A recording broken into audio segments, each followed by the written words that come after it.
You blow out the candles. Everyone's singing, smiling, watching you with expectant faces. And all you feel is emptiness. Not sadness, not anger. Just this hollow awareness that you're performing a moment that means nothing to you. You paste on a smile because that's what you're supposed to do. You say thank you because that's the script. But inside, there's just this quiet voice asking why everyone's pretending this matters. It's a specific kind of quiet that comes on birthdays you don't acknowledge. Not the quiet of anticipation, but the quiet of watching the date change on your phone and feeling nothing at all. The silence of achievements you completed but never mentioned. Of New Year's Eve spent asleep while fireworks go off outside because tomorrow is just another day. You scroll past celebration announcements and realize you don't feel like you're missing anything. You didn't always skip celebrations. It happened slowly, gradually. One declined birthday invitation that felt more exhausting than exciting. One promotion you told 3 people about, 2 of them HR. One holiday season where going through the motions hurt more than staying home. It accumulated quietly until you stopped pretending these moments meant what everyone insisted they should mean. Maybe you recognize this. Maybe you are this person. The one who says, "No thanks for birthday dinners." The one whose coworkers whisper about because you didn't smile at that promotion. The buzzkill who won't just let loose. The one who changed, who got too serious, who doesn't know how to just be happy anymore. But here's what they never see. You were already performing long before you stopped. Every celebration you attended, every milestone you posted about, you were performing a version of joy you didn't actually feel. And when that performance became more exhausting than the isolation of stopping, you made a choice. You chose the quiet, because at least the quiet was real. They don't see that you were never celebrating yourself in those rooms. You were celebrating the idea of celebration, managing everyone else's expectations. And when you finally stopped, they called it giving up. You call it finally being honest. You used to try. You really did. You showed up to birthday parties and acted like 20 people singing off-key was somehow meaningful. You posted about achievements, waiting for comments that were meant to make it feel real. You forced yourself into holiday gatherings, wearing the right smile, pretending that being surrounded by people automatically meant connection. Then, something shifted. Maybe it was the birthday where you looked around and realized half these people only knew surface facts about you. They remembered your birthday because Facebook reminded them, not because they were genuinely invested in your life. They showed up because that's what friends do, not because they were excited to celebrate you specifically. Or maybe it was the promotion, the one you worked 3 years to get. You finally got it. You posted about it. The comments rolled in. Congratulations, so proud of you. And you sat there feeling absolutely nothing because none of those people knew what it actually took. They showed up for the 30-second summary. The celebration felt emptier than the struggle. Or maybe it was a holiday. You sat at the table and watched people go through the motions, the forced conversations, the performative gratitude. And you felt it clearly for the first time. You were surrounded by people and completely alone. They were celebrating the idea of celebration, the obligation, not actually seeing you. You looked around and realized something that changed everything. These celebrations were never about you. They were about everyone else feeling like they'd done their part, checked the box. Your actual feelings, whether you genuinely felt joy or connection, that was irrelevant. What mattered was the performance. That you smiled, that you seemed grateful, that you didn't make it weird by being honest about the emptiness. That realization was devastatingly clear. All those birthdays where people sang and you felt nothing, all those achievements where congratulations felt scripted. You'd been performing joy for an audience that was never actually celebrating you. They were celebrating their idea of what these moments should be. And the worst part, they didn't even know. They thought they were doing the right thing. But for you, it created this awareness that you were fundamentally alone in rooms full of people. That's when celebrations started feeling dangerous. Every birthday invitation became a choice between performing enthusiasm you didn't feel or being honest and watching people get uncomfortable. Every achievement became a calculation about whether sharing it was worth the hollow responses. You thought something was wrong with you at first, Everyone else seemed fine with celebrations, so clearly you were the problem. Except you weren't unhappy, you were just honest about what these moments actually felt like. And what they felt like was performing for an audience that was never actually watching. This didn't start in adulthood. Somewhere in childhood, you learned that celebrations came with conditions, expectations, or pain. Maybe birthdays were the only day your family pretended everything was fine. The cake came out, everyone sang, and you were supposed to forget that your parents barely spoke the rest of the year. The celebration wasn't for you. It was a brief intermission in the dysfunction. Or maybe your achievements meant only when they made someone else look good. You brought home a perfect report card, and the response was about what it said about your parents. Your accomplishment became their trophy, and your actual pride disappeared. You learned achievements weren't yours to feel good about. Maybe holidays meant forced togetherness with people who didn't like each other. Christmas dinner where everyone smiled for the photo, then spent the meal in tense silence. You learned early that celebrations didn't equal joy. They equaled performance under pressure. Or maybe your milestones kept getting overshadowed. Your birthday fell near a sibling's, and theirs always became the bigger deal. You got accepted to college, and that same week, a family crisis consumed all attention. You learned your moments didn't get to be about you. Think about your childhood birthday parties. Were they actually for you? Or were they performances your parents orchestrated? Did anyone ask what you wanted? Did it matter if you were having fun or just that it looked like you were? Maybe you remember the birthday where your parents fought before guests arrived and you spent the party managing their moods. The achievement where the response was, "Why not better?" The holiday where you sat at the table and watched people go through the motions, the forced conversations, the performative gratitude. And you felt it clearly for the first time. You were surrounded by people and completely alone. They were celebrating the idea of celebration, the obligation, not actually seeing you. You looked around and realized something that changed everything. These celebrations were never about you. They were about everyone else feeling like they'd done their part, checked the box. Your actual feelings, whether you genuinely felt joy or connection, that was irrelevant. What mattered was the performance. That you smiled, that you seemed grateful, that you didn't make it weird by being honest about the emptiness. That realization was devastatingly clear. All those birthdays where people sang and you felt nothing, all those achievements where congratulations felt scripted. You'd been performing joy for an audience that was never actually celebrating you. They were celebrating their idea of what these moments should be.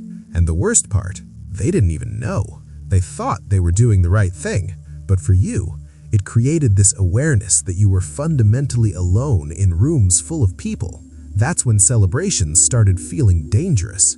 Every birthday invitation became a choice between performing enthusiasm you didn't feel or being honest and watching people get uncomfortable. Every achievement became a calculation about whether sharing it was worth the hollow responses. You thought something was wrong with you at first. Everyone else seemed fine with celebrations, so clearly you were the problem. Except you weren't unhappy, you were just honest about what these moments actually felt like. And what they felt like was performing for an audience that was never actually watching. People notice. Of course they notice. When you decline birthday dinners, when you get promoted and tell 2 people, when New Year's Eve finds you asleep by 10, they notice. And they have opinions. You're so negative. Like choosing not to celebrate means you're against happiness itself. Why can't you just be happy? This one assumes happiness only counts if it's performed, announced, shared in ways they can witness. You're making everyone uncomfortable. Your honest disinterest disrupts their script. They say these things like you're depriving them of something. And maybe you are. Maybe you're depriving them of the performance they need to feel like good friends. What they really want is simple. They want you to show up and smile, post about the promotion so they can comment, participate in holidays so the group feels complete. They want you to perform enthusiasm because your performance validates their effort. You started doing the math. How much energy does it take to show up to a birthday dinner where you have to be on for 3 hours? How much does it cost to post about an achievement and manage everyone's responses? What are you actually getting back from gatherings where you leave more drained than when you arrived? The math stopped making sense. You were spending energy you didn't have, celebrating for people who weren't actually celebrating you. They were celebrating their idea of what these moments should be. You were performing joy to validate their gestures, while your actual feelings went completely unseen. So, you stopped performing. You quietly started saying no, and the accusations came immediately. You've changed. What happened to you? Like there's something wrong with you for being honest. Here's what they don't understand. You're not against joy. You're against the hollow version that's been presented as the only acceptable way to mark important moments. You're not negative. You're done pretending forced celebration creates genuine happiness. They see someone who won't celebrate. You know you're someone who refuses to pretend anymore. They think you're missing out. You know you're finally present for what actually matters. They call it being difficult. You call it having boundaries. There's a difference between giving up on joy and giving up on performing it for people who only care about the show. People say you've given up on joy. They're wrong. You gave up on pretending forced enthusiasm is genuine happiness. You gave up on celebrations that were about other people's expectations. You gave up on performing moments that required you to be someone you're not. You're not against joy. You're against the hollow version you've been handed repeatedly. What you're actually protecting is something most people don't see. You're protecting the quiet moments that actually matter. The private satisfaction the morning after you finish something difficult, when you sit with coffee and let yourself feel what you accomplished without announcing it. The evening after the promotion when the office is empty and you process what it means.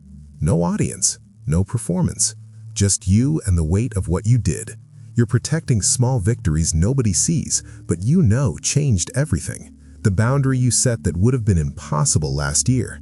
The moment you chose yourself over someone else's expectation. These moments don't need witnesses. They need space, quiet, the chance to be felt fully without being performed. Maybe you do celebrate, just not the way they expect. You get the promotion, and instead of dinner with 20 people, you take yourself to that restaurant you've wanted to try. You sit alone. You order what you want. You let yourself feel proud without performing pride. That's your celebration. Quiet, genuine, yours. Your birthday comes, and instead of the party, you take the day off. You do exactly what you want with zero obligation. Maybe you stay in bed. Maybe you do nothing and it feels perfect because for once, the day is actually about you. That's your celebration. Private, intentional, real. The distinction matters. You're not refusing joy, you're refusing to perform it. You're not against celebration, you're against celebrations that require you to be someone you're not. You're being selective about what you give your energy to and who you share genuine moments with. There's a difference between being closed off and having boundaries. You're not closed off to joy. You're boundaried about how you experience it. You learned that not all milestones deserve performances, that public celebration often dilutes private meaning. So when people say you don't celebrate anything, they're only seeing half the picture. They're seeing what you don't do. What they're not seeing is what you do instead. The way you honor achievements privately. The way you mark moments in ways that feel meaningful to you. You're not refusing joy. You're refusing to perform it. You're not against celebration. You're against celebrations that require you to be someone you're not. You're being selective about what you give your energy to and who you share genuine moments with. This is the psychology of people who don't celebrate anything. Except that's not quite right. You do celebrate. You just do it quietly, genuinely, on your own terms. It's not about hating joy. It's about protecting the real version from people who only understand the performed version. It's about recognizing that not all milestones deserve public performances, that private satisfaction often runs deeper than public validation ever could. You're not negative, you're discerning. You learned to tell the difference between celebrations that genuinely honor you and celebrations that require you to perform for everyone else. That's not negativity, that's clarity. You're not a buzzkill. You're protecting your energy. Every celebration you decline is energy you're saving for something that actually matters. That's not being difficult. That's being intentional. You're not refusing to celebrate. You're refusing to perform. They think celebration only counts if other people can witness it. You learned that the most meaningful celebrations happen in the spaces between what everyone else sees. What they don't understand is you're not missing out. You're finally present. For years, you were so busy performing celebration that you never actually experienced it. Now you're skipping the performance so you can be present for the experience. You're saying no to what everyone else thinks you should do so you can do what feels genuine. They want you to share everything. You've learned that some joys are meant to be kept close, that the moments that change you rarely need witnesses, that satisfaction doesn't require anyone else's approval to be real. Maybe that makes you hard to understand. Maybe people use you as a cautionary tale, but you know something they don't. Those quiet birthdays are the first ones that actually felt like yours. Those unannounced achievements are the ones you're most proud of. Those skipped gatherings created space for peace you never had when you were constantly showing up for celebrations that drained you. Maybe it means fewer invitations. Maybe it means being misunderstood. But it also means the joy you do feel is yours. Completely, genuinely yours. It's not performed. It's not curated.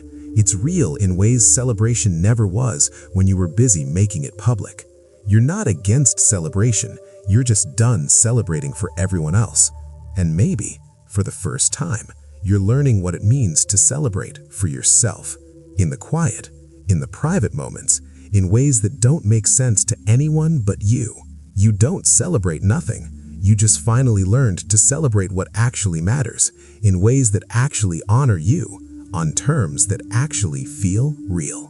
And maybe from the outside that looks like silence, but from the inside, it feels like finally being free.